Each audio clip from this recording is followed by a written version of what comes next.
technology and certainly artificial computing capacity is not just increasing in quantitative, it's geometrically increasing. It's not like 2 plus 2 plus 2 plus 2. It's 2 times 2, 4 times 2, 8 times 2, 16 times 2. So it's increasing at a geometrical rate that's accelerating in its speed. So technology, and particularly computing technology, is increasing at a rate that increases as it develops. Soon we'll have artificial intelligence that will be able to program itself and make itself even more intelligent. But the wisdom that makes us human, that doesn't change. That comes from something that's unchanging. That comes from the radiance of the soul. And that doesn't change. That doesn't add. That doesn't subtract. That doesn't have a form. That doesn't grow or diminish. That's like the nature of light. That's the nature of light. And light is infinite. And the light of the soul that each human being has is in the likeness of the divine light. There's a huge difference between increasing information and having meaning in life. Let me give an example. Suppose we could measure all of the cells in the body and the deepest levels of energy within the cells. And then we could measure all the bones of all the human beings and all the skin and all the earth and our entire solar system. And then the solar systems and galaxies in which our solar system resides, and on and on. Suppose from the smallest subatomic particle to the vast space, we could measure everything.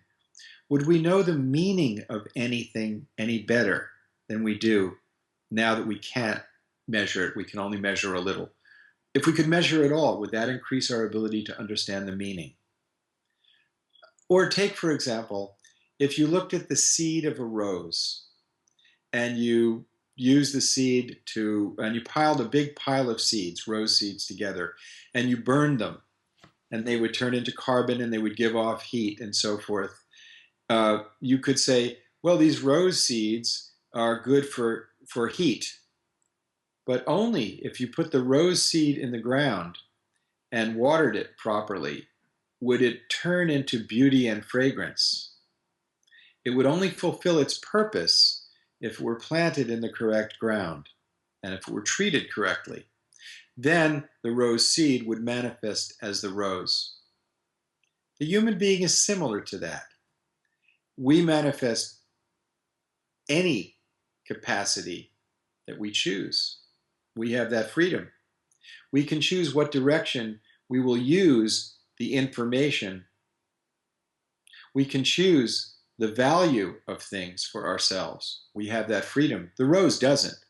It can only manifest one way. So all of these tools, all of this information, and what it will manifest comes back to how we use it.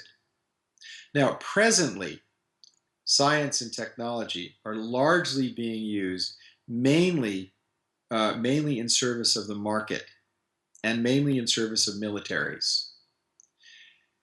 However, in the midst of this, the market forces have driven us to create this wonderful internet and many other wonderful things that people who created technologies have done it purely out of the wonder of serving others. People didn't just create automobiles to make money. The Wright brothers didn't figure out how to make airplanes just to make money. And our brothers and sisters who helped create the internet didn't just do it for money. They did it because they really believed it would enhance human lives. So there's a couple of dynamics going on the planet with the use of technology now. Some in service of fear, some in service of greed, and some in service of real human creativity. And what we have to do, people like you and I, the first thing is we have to show the highest level of human qualities, or adab, as you would call it in Turkey. That is the first thing. So people know, what does it look like to be human? What should we be striving for? A compass point is needed.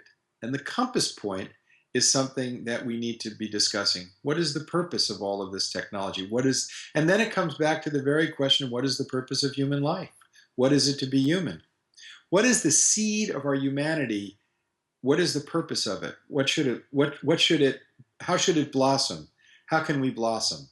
We need to be asking those questions of ourselves and of the institutions that are governing our society. We need to ask those questions of our political leaders. What are your plans to serve the least amongst us, the poorest of the poor? What are your plans to get over the attempt to find security through further weaponry? Those are the political manifestations of good qualities, cooperation and law. But the main thing is heart to heart. You can't really, to some extent we can pass this information through the internet and through books and so forth as much as we possibly can, and through social media. But I think that the most important thing is the resonance in the heart. And that's really kind of subtle. It's the spiritual question that our brother asked you to ask me is a question that you can't scheme out. You can't scheme out how wisdom will be passed on. One of the characteristics of wisdom is a sense of being in the moment and being empty. Wisdom is not something you acquire the way intelligence is. You can't acquire wisdom.